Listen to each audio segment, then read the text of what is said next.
Awesome. All right. Appreciate everyone for being here. We call it Friday for a reason. It's probably the only time you'll ever see me in a hoodie. Most of the time, I'm in my polo, I'm in my business regiment. Today, I got something special for you. I'm going to go through what's called the closer framework. I'm going to tell you about the 73855 rule. And if we got some time, I'm going to give you a little bit of tips on how to become a better communicator. So let's go ahead and get started because we don't have a lot of time. We're going to try to get out of here within this next 45 minutes since it's Friday. So first thing is the closer framework. When you get into the playbook, what you're looking at is called the closer framework. And the closer framework is every letter has a action of what you're trying to do. And so starting with C, it's a two-based framework that leads you to the closing phase as long as you follow it. So this teaches you how to sell. And so starting with C, we want to do clarity. We want to clarify what, why, or who are we talking to on this call? And some questions that we can ask once we're in the call or even beforehand is what motivated you to set up a call for today?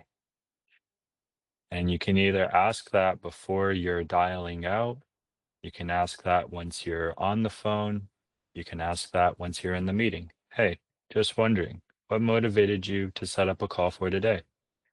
Another one that you can do to get more clarity and clarify why they're here is, what was your goal for booking today's call? What are you looking to get out of this? And what that'll do is it gives us the problem of what they're after, what they're trying to solve. Now, moving on to L, we want to label.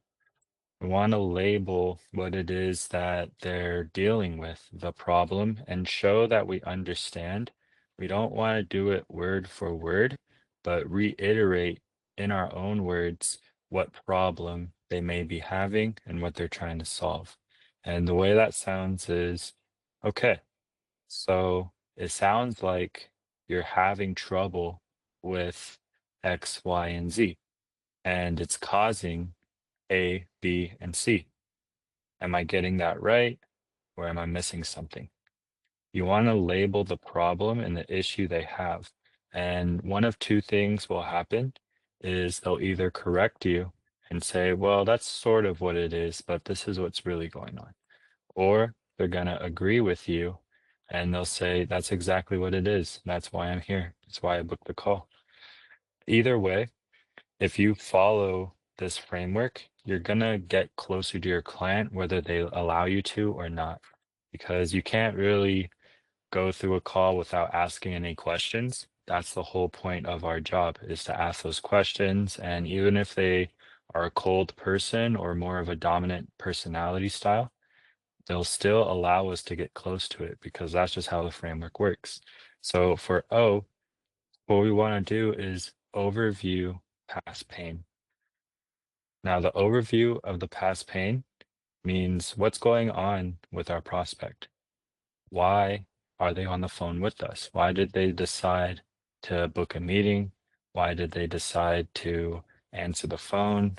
Why did they decide to take this step further with us? And what has been their past experiences? When you look at different products or services, usually it's not the first time people have tried to solve something. They may have tried a service in the past and it didn't work. They might have tried a gym in the past and it didn't work. They might have tried a coach before and it didn't work. So getting an overview of their past experiences is an easy way to start to see what types of pain are they in and what have they done to try to solve that.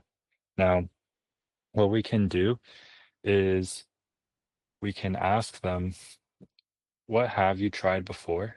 What's worked? And what hasn't worked? And then we can go deeper and probe further by saying, why do you think it did or didn't work? Why do you think so?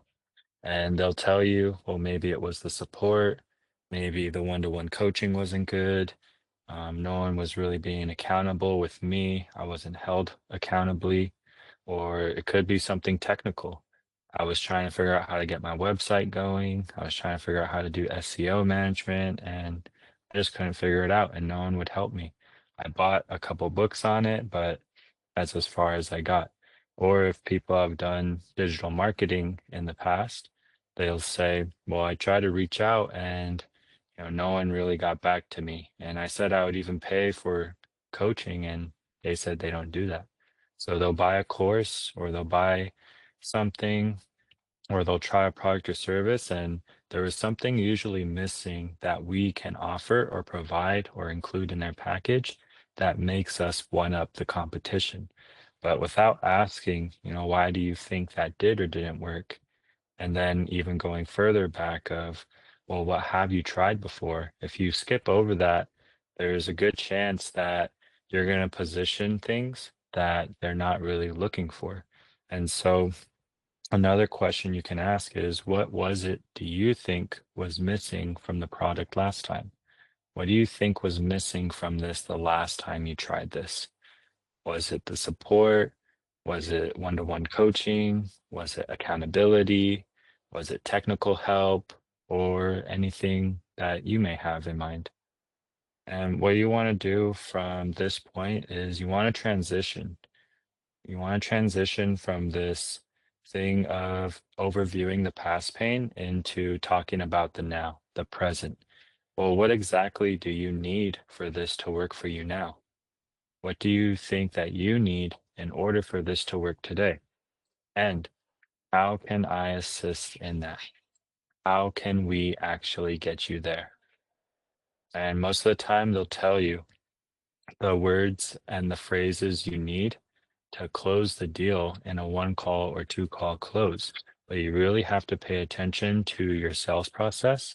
And then you need to ask them, well, why now? Why is now a very good time for you to pursue this? Why not just wait and let it keep hurting you? Why not just wait and see how things go? Sometimes what I'll say is, why not just double down on what's working? And most of the time, people will say, well, I did try that and it didn't get me the results I was hoping for. Or they'll say, well, if we did double down, we just don't have the money to be able to do that, or we don't have the resources to do that. And so when you ask questions like that, why not just keep doing what you're doing? It seems to be working. Most of the time, they'll tell you, well, we can and we have tried that, but it's just not. And that's why we wanted to book this meeting today. Then you want to transition from all of this overviewing of past pain into what's called the vision. Now, obviously, V isn't in the closer framework, but vision is a big part of your sales process. When I talk about vision, what I mean by that is, what are their short-term goals? What are their long-term goals? Short-term goals can be within the next 30 days to about 6 months.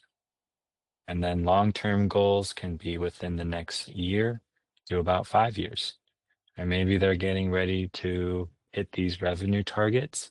That way they can position the business to sell and make their exit.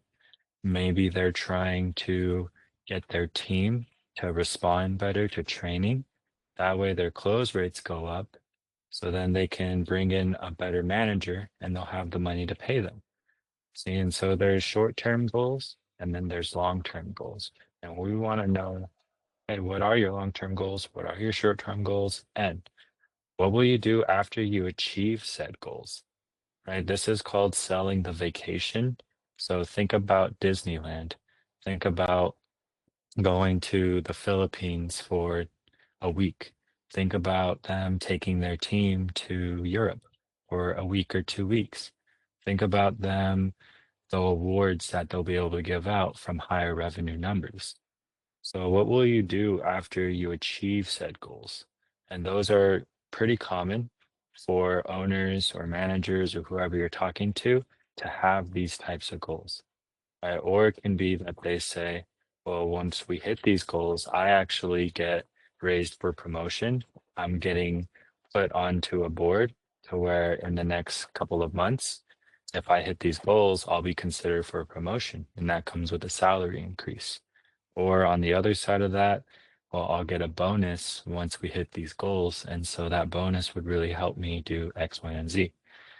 And so even though there's a lot of things that go for the organization, you also want to get the vacation soul to who you're talking to in front of you right now. And so you can also start to get into this phase of where you start pitching too soon.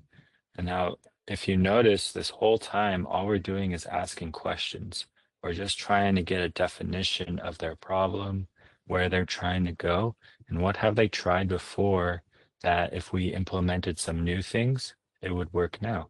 So you want to stay away from pitching all the way until you get to about the end of the framework. And another question you can ask is, what happens if you don't take action and you keep letting it run like it has been? What if you actually don't solve this? What happens? And for myself, if you go and you look at my B2B calls inside of the playbook, when I ask that question, they usually say that they're on the brink of foreclosure. They'll say that they'll need to fire the sales team. They'll tell me that they're not able to increase salaries or promote anyone. And so that leads to higher churn rate.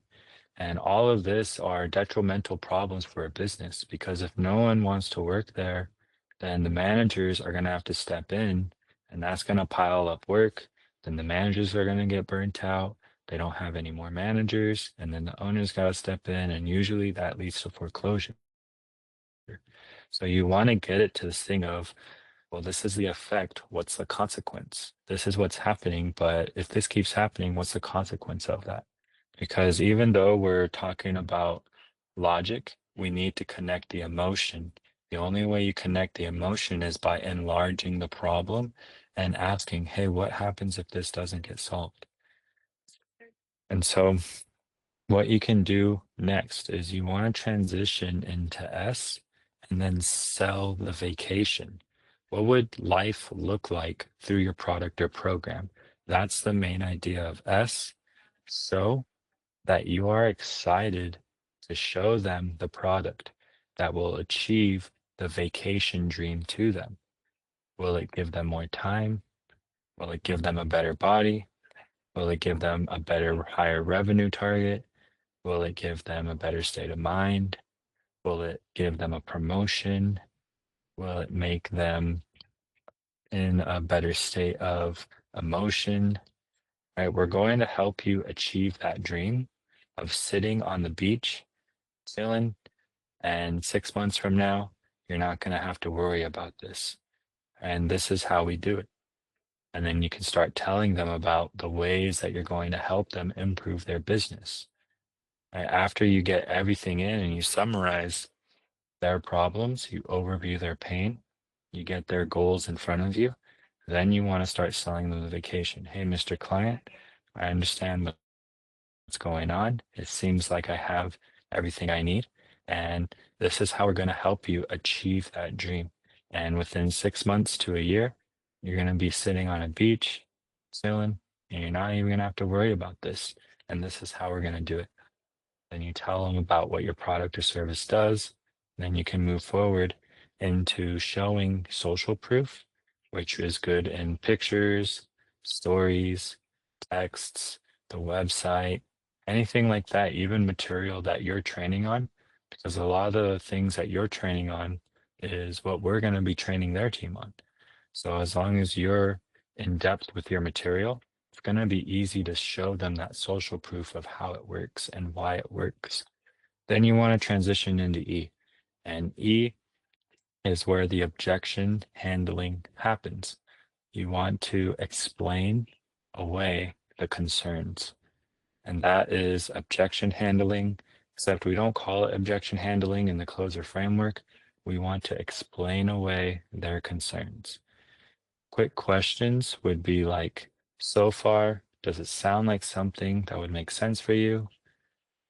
From what I've covered up to this point, does this make sense for you or your business?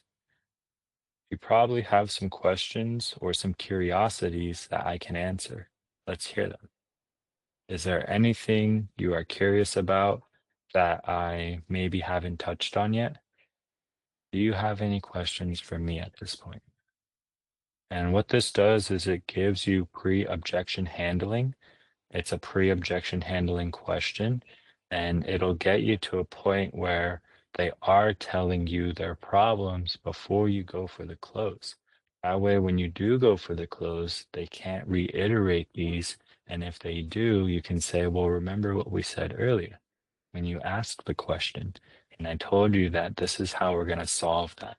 This is what we can do to get around that. And so you got to see objections not as a barrier to the sell, but a way for you to show them that we're in this together. And as long as you don't see it as an adversarial conversation, then you're going to get them in a spot where they really don't have anything else to kind of back out of it besides needing time, besides needing to talk to the board, besides needing to talk to their CFOs or whatever they need to do to get this started. But for the most part, if you can get these handled now, about 90% of the time, it's a done deal. So it is common for prospects to think to themselves and say, yeah, I do have a few questions about. So you want to prepare for these questions beforehand. You want to make sure that you're asking yourself these before you start the call. Well, what questions may they have for me? And then you can write down the questions, write down how you explain them away, and then how you transition back into talking about the product or service and how it'll help them. And this is good that they have questions because what that means is that they're paying attention, they're still following along with us, and they're telling us their true concerns. Hey, do you think that this is it for you? That this is the thing that you're looking for? Do you believe that this is a match for what you're trying to achieve or accomplish? Do you feel that this could help you in achieving X, Y, and Z? And if they say, if not, what's on your mind? What's going on? Why do you think it wouldn't work? What part about it do you think we need to switch up for your business or your niche? And then you want to move over into the R, which is reinforce the decision. Once they decide to move forward, then you can start to congratulate them on taking that step towards growth and for working with you. And you want to tell them, hey, I'm really proud that you decided to take this next step with us. I'm really excited for your future growth. And if you got a card or credit card, you got some extra money, I would go celebrate. Treat yourself out to a dinner because it's not easy to do something like this. And so I congratulate you for taking this next step with me. And I'm very proud of what's about to come. And then you can tell them things like, hey, life is going to be different from here on out. We're going to help you with all of this. I'm very excited for our growth together. I can't wait to hear about your success. And then you don't want to leave it there. You want to be the rep who's going further than the sale.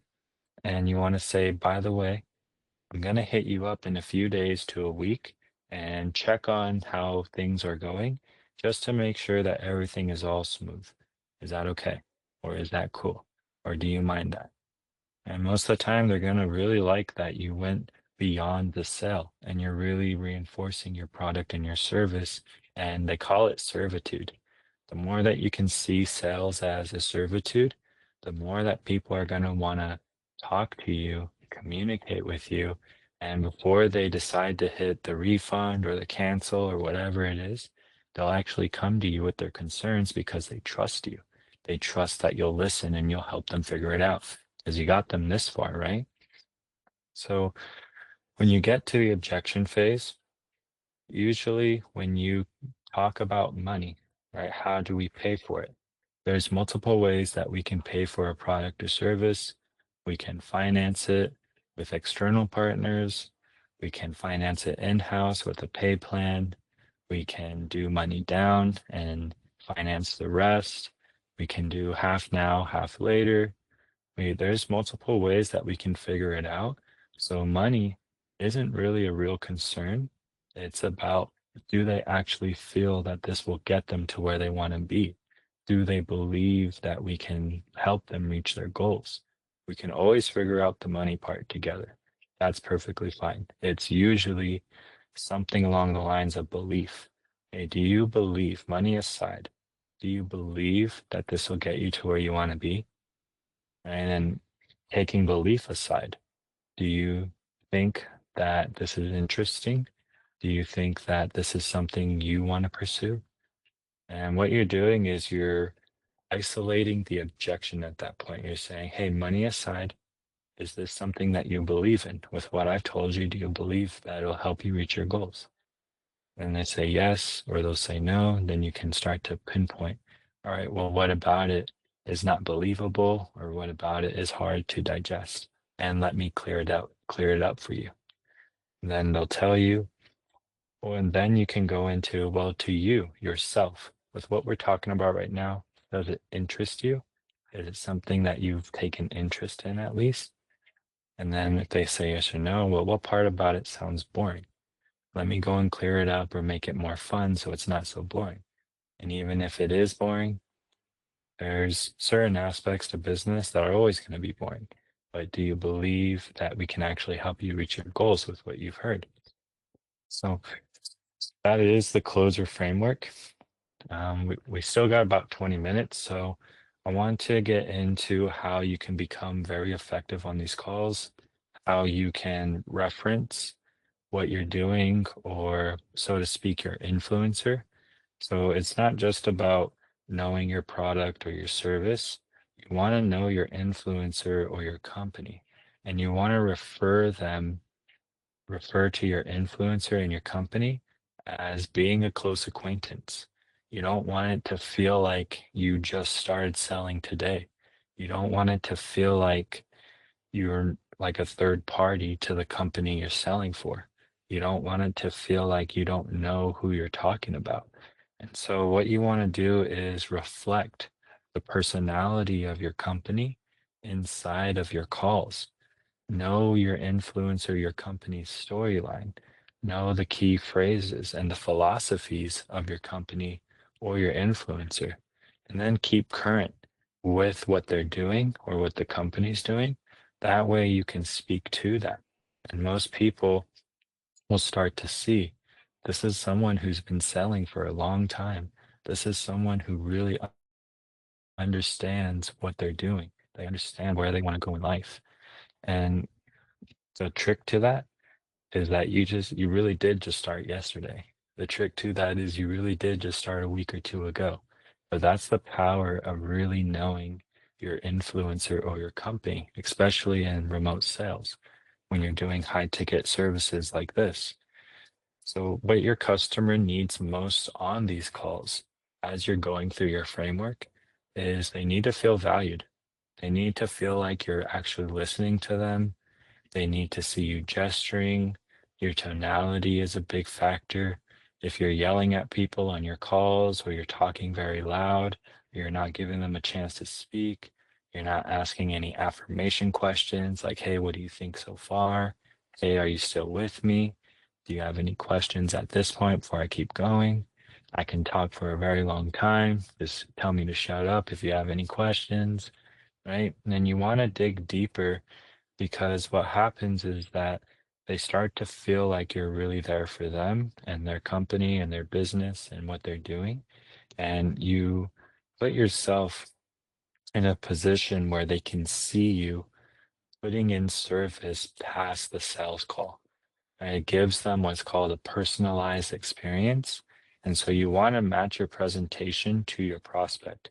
If you're dealing with someone who is more forthcoming, they're more of a dominant personality, then that's when you can kind of let loose and also be more of a dominant person. If you're dealing with someone who's more passive, and you kind of want to take it just a little bit slower, take it a little bit more easy. Don't be so forthcoming. Don't be so outright and direct, and allow them room to speak and room to think. Don't go through the presentation so fast because they need a little bit of time to digest this. On top of that, when people know that they're going to have support, what you're saying to them is, this is really customizable for you. We can customize the budget, we can customize the coaching, we can customize the curriculum, we can even customize the financing options.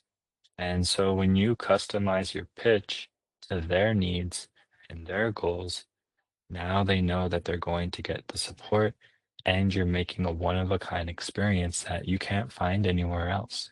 That's what makes the best is because they don't just do a one size fits all pitch or framework. They assess what's going on in the call and then they use that to kind of, I don't want to say fake their personality, but they kind of adjust the way that they speak, the way that they talk, how they talk, when they talk, and it allows them to make this one of a kind service. So what you want to do is look at your product or program without defect, right? Don't let their concerns ruin the sale and deliver a great experience. Think about timeliness and time freedom and be on time to your calls. Be respectful of the prospect's time. What would they see after 30 to 60 days of using your service or your program? And then you need to think about, does your product save your clients money? Does it save them time? Does it save them effort? And what's a benchmark to see on a timeline if effort put in? Well, what proof can we see shows this is working. And so part of that can be within the next 30 days, you're going to see your close rates improve by about 30%, if not more. You're going to see close rates improve by about 17%, if not more. And the way that you can see that is that your revenue is going to be higher coming in per month. Your reps are going to feel better about the job they're doing, and your managers are going to have less to do on their daily tasks. So is there templates that you can use? If you have text templates, if you have script templates, I made the scripts. I made really everything that you need in order to start doing the calls effectively. But there's also text templates that you can create for different services, different niches, different owners, different personalities. That really is a copy paste feature that'll save you a lot of time. And then you need to ask, is there coaching? With our service or product, there is coaching, but for different niches, you're going to need a different coaching style. We're going to need to customize it. And so you want to make sure that, if we do need to spend more time with them, that you have that in your pitch and be able to communicate what's called the road to success well for your client. What does it look like from day one or day zero? And how does that look once we get to the end of the program or 30-day benchmark, 90-day benchmark, 120-day benchmark, etc., right? So there's a rule in interpersonal communication, and we have about 15 minutes here before we get done. The interpersonal communication rule, it's taught by negotiators in the world. It's taught by Chris Voss, if you've read his books, and it's called the 738-55 rule. And the 738-55 rule is about interpersonal communication. It talks about 7% is what we say. So when you say something, people only listen or they take in 7% of those words. Now, 38% is the way that we say it, otherwise known as tonality. How we're saying something is 38% of what people believe of what you're doing. Now, 55% is nonverbal cues or gestures, meaning body language. So if you were to look at 100% of a conversation, then you can break it down into those intervals and percentages to make sure that you are getting your point across, to make sure that people are following along with you. And it's a good, subtle way to build rapport from the start of your call.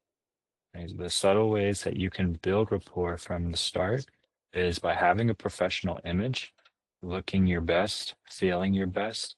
Right? The other day, I was talking about it, even though we're doing remotely, there's a feeling psychologically that comes from taking a shower, doing exercise, brushing your teeth, having your goals written out, doing either meditation or affirmations, and just getting into the psychological mindset. You convey a professional image within your voice, your tonality, etc., that feels good to the people you're talking with. And then you want to look at your eye contact. If you can keep eye contact for 75% of the time, you build a good rapport with people, whether they want to or not. Then look at your posture. Are you sitting up straight? Are you sitting in a chair that allows you to slouch back? Are you keeping your spine centered? Are your legs either behind your chair, clutching it, or is your feet flat on the ground? And then it even goes into the way that your neck sits and the way your chin is. Are you keeping your body aligned with good posture? Or are you allowing yourself to laze back and get a little bit lazy with it, which people will pick up on subconsciously?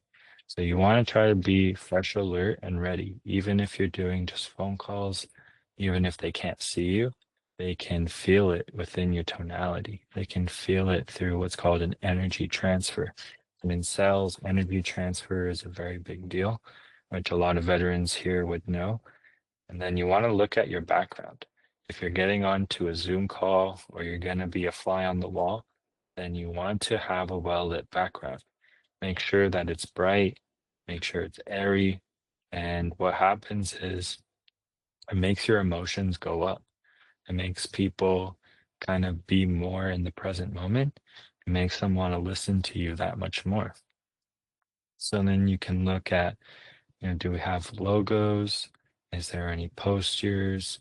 Is there any shirts or company shirts, etc. Right? And all this does is it builds their kind of mind into the present moment. Then you want to present yourself as someone who is confident and excited to help, not as someone who's here for a sell and they're just trying to push the sell and they're trying to get in, get out, but as someone who's trying their best, who's really confident about their product or service, and they're really excited to be able to talk to people.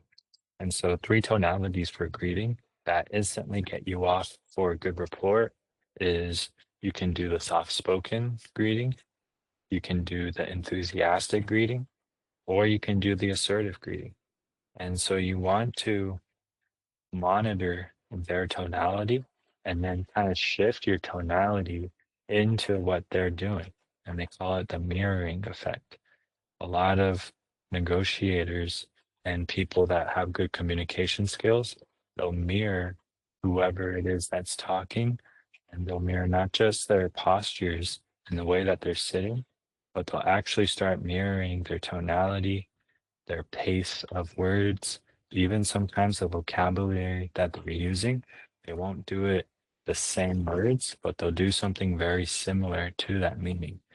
And what it does is it gets people into this enthusiastic thinking that, hey, you're like me. And because you're like me, I think we'll work great together. But you got to be able to see those first and then adjust accordingly. So you want to refrain from using too many filler words. Refrain from saying bruh, does that sound good? Saying uh, saying okay, or doing a lot of people will just have filler words inside of their sales calls that make it really hard to think that you are an expert on your product or service. So you want to find those filler words. And when you go and you watch your recordings, you'll see those filler words and then you can cut them out. That way you are seen as an authoritative person of your product or service. So you don't want to confuse what's called good tonality with salesy tonality. Salesy tonality is when you're always trying to just push the sell. You're talking really fast.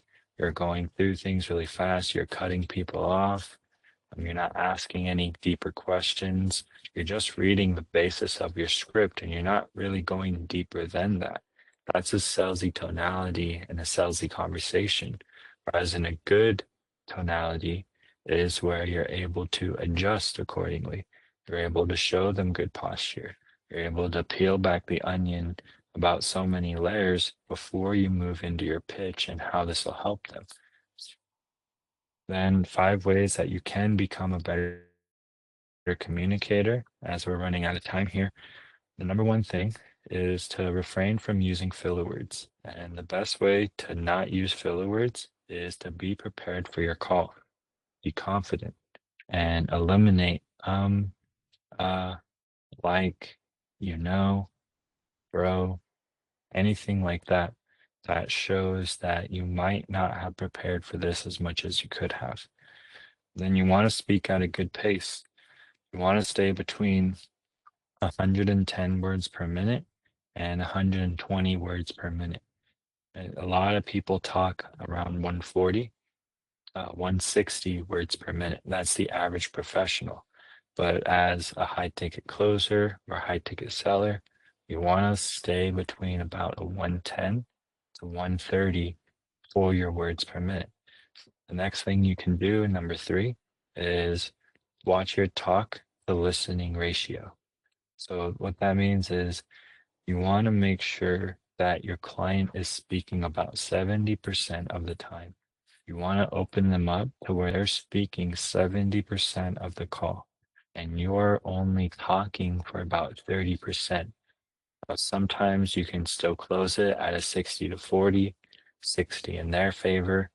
Or sometimes I've seen people where they are talking for a very high ratio of the call and they're still able to close it. But for most of the time, you want to try to aim for a 70-30. And as long as you keep that rule in mind, then there's a good chance you're going to close it. So you want to be an active listener, which is number 4. It gives them the clarity that you are there to help them. And so you want to not overuse slang titles, which is number 5, right? Using too much slang, it can make us feel like you're not really an expert. You're not really someone that we should listen to, or you're not serious about this call. And number 6 is you want to know the difference between friendly conversation versus good rapport. And friendly conversation is staying on the basis of the framework. You're asking about their dog, you're asking about birthdays, talking about the kids. And now that's all just friendly conversation, which will build rapport, but it's not the type of rapport that we need to close the sale. What we actually need to close a sale is what's called good rapport, business rapport. And that's where they start to see you as an expert of your field, an authoritator of whatever you're doing. And the only way that you do that is by asking good questions, asking them deeper questions, getting the baseline of where they're at and where they want to go and things they've tried in the past. And what can we do now to make it work? What does their budget look like? What does the timeline look like? What happens if this doesn't get fixed? And so the discovery is framed that you can get that friendly conversation out of the way and then start building good rapport. But you don't want to make the mistake of just always showing the friendly face, always showing the friend. Sometimes you need to give them accountability and say, well, it sounds like you're doing everything, but I don't think that you're doing everything because you wouldn't need our help if you were doing everything. And so, would you say that you can solve this by yourself, or is that really why you need some help? And most of the time they'll say, yeah, I'm not very accountable. I don't really have the experience to train people. I come from a different background. And that's why we're trying to find someone who can come in and train our team. And so ultimately, all this leads to is establishing the direction of the call. You want to create open dialogue. You want to get upfront commitment.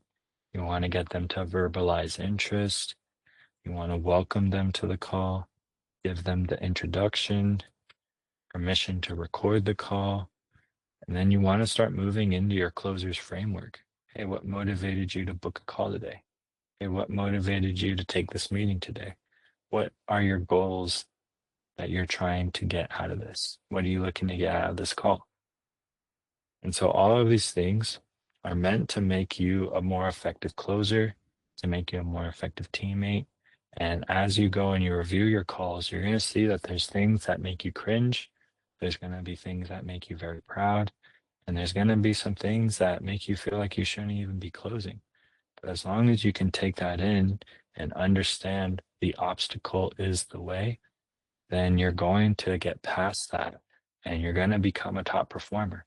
Anyone in this room right now can become a top performer, but only the ones who are willing to review their calls, the ones who are willing to develop themselves further than just the sales call, the ones who are willing to take that extra step of service and look at this as a servitude project rather than just an easy way to get rich or an easy way to make good commission or just a thing that can save you time.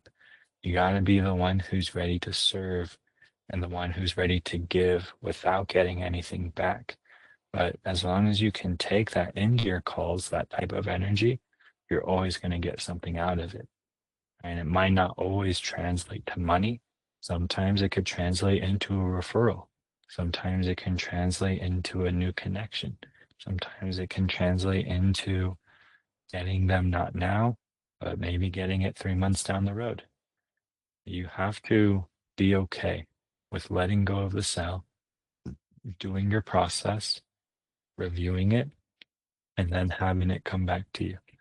Because the more that you can do that, you're gonna become a top performer no matter what your background is, no matter who you are, no matter where you're at in the world. That's the cool thing about remote sales. So we're getting to the end of our time. I appreciate everyone for sticking around. Appreciate you all for being dedicated to your growth. If you need anything, go ahead and message me inside of Slack, and I'll talk to you all on Monday. Okay. Appreciate you. Talk to you soon.